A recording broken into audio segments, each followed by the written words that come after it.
Welcome to this week's Wellbeing Wednesday. In honor of Sleep Awareness Week 2021, as well as knowing that Sleep Awareness Week usually is in alignment with daylight savings, I wanted to respond to Bill Knight's question about the effects of light on circadian rhythm.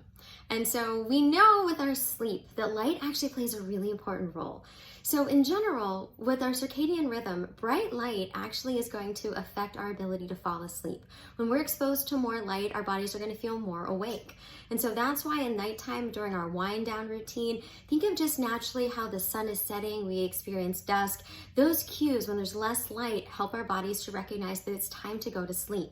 When we're exposed to a lot of light at night, it can delay our ability to fall asleep by a number of hours.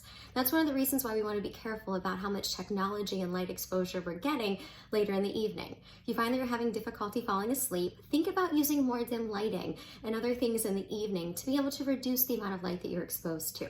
If you are feeling sleepy earlier than it's your actual bedtime, then consider being in a well-lit room or somewhere where a little bit of that light jolt can help to boost your system and can help your circadian rhythm to know that it's time to be awake. It's the same thing in the morning. We want to make sure that we're getting exposed to bright light within the first 20 to 30 minutes of waking up. If that means opening up all the windows, if you wake up before the sun, turning on all the lights, instead of just dragging yourself and throwing yourself in the shower and hoping that the water wakes you up, turn on all the lights.